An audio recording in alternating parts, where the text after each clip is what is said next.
Hello ভাই বোনেরা, আজকে মঙ্গলবার, তো মঙ্গলবারে সুখে নিয়ে দুপুরে খাওয়া দাওয়ার ভিডিওটি দেখে নাও ফটাফট। এরপর রান্না দেখাতে পারবো কিনা সেটাই হলো ব্যাপার, রান্না হবে কিনা। আর পটলের তরকারি, মাছের ঝোল হয়েছে ঝিঙে দিয়ে আজকে, আর পটলের তরকারি, পটল ভাজা, আর কালকে টক ডাল, ঠিক আছে। আর ছেলে আর আমার জন্য মিষ্টি আলু ভাত। এরপর রান্না ভাই বোনেরা কতটা দেখাতে পারবো জানি না। একদিন রান্না করে 3 দিন খেতে হবে। গ্যাসের যা অবস্থা, পকেটে টাকা থাকলেও গ্যাস কেনা যাবে না, ঠিক আছে। সরকার থেকে অনেক রকম রেস্ট্রিকশন দিচ্ছে, করতেই হবে, কিচ্ছু করার নেই।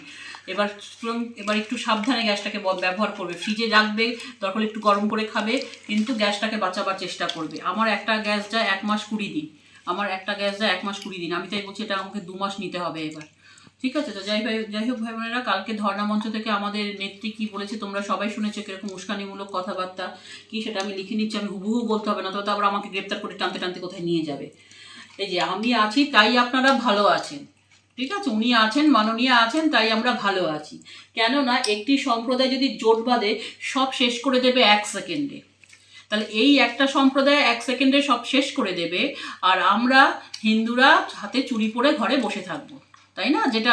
যেটা দিল্লিতে হচ্ছে, দিল্লিতে তো হিন্দুরা যা আরম্ভ করেছে, এখন ওই যে ছেলেগুলো মেরেছে সেই ছেলেগুলো তো ধরেছে, তাদের বাড়ি ছাড়া করে রেখে দিয়েছে। তাহলে হিন্দুরা জোট বাঁধলে কী করতে পারে সেটাও দেখিয়ে দিয়েছে দিল্লি। সেই জোটটা কিন্তু ভাই বোনেরা, যারা তোমরা আমার ভিডিও নিয়ম করে দেখো, তাদের কিন্তু আর ঘরে চুরি পরে বসে থাকলে হবে না। তারাও তাদের আশেপাশের লোকজনকে সজাগ করতে হবে। আজকে বাংলাদেশ আমাদের থেকে ওরা ছিনিয়ে নিল এক প্রকার। অ্যাকচুয়ালি এবার কিন্তু ওরা ইন্ডিয়াটাকেও, ভারতটাকেও ওরা ছিনিয়ে নেওয়ার চেষ্টা করছে, হিন্দুদেরকে তাড়িয়ে দিয়ে এখান থেকে, এটা জানবে। এই কথাটা কি করে বলে একটা রাজ্যের মুখ্যমন্ত্রী হয়ে, এরকম উস্কানিমূলক কথাবার্তা। একটা সম্প্রদায় আমাদেরকে দেখে নেবে জোট বেঁধে, আর আমরা হিন্দুরা চুপ মেরে বসে থাকবো, তাই না।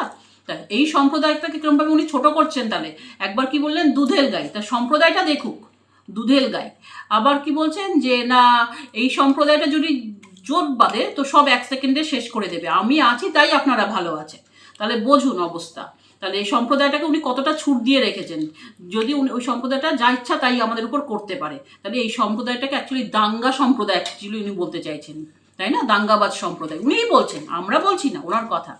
তো যাই হোক ভাই বোনেরা, আর একটা কথা, হ্যাঁ, হালালা, এই একটা কথা আমি আবিষ্কার করিনি, ওদের কথা। এটা নিয়ে আমি একটু আলোচনা করব পরে। এটা নিয়ে অনেক ভিডিও আমি দেখছি। আমার হিন্দু ভাই বোন, মুসলিম যারা শিক্ষিত সমাজ বোনেরা আছে, তাদেরকেও এগুলো বুঝতে হবে। আমি পরে এটা নিয়ে আলোচনা করব। তো যাই হোক ভাই বোনের, আজকের মতন ভিডিওটা এইটুকু। গ্যাসকে সামলে রাখো, যেমন সোনাদানাকে সামলে রাখো, খরচ করো না, এরকম গ্যাসকেও এবার সামলে রাখো। গ্যাসও সোনার থেকে মূল্যবান।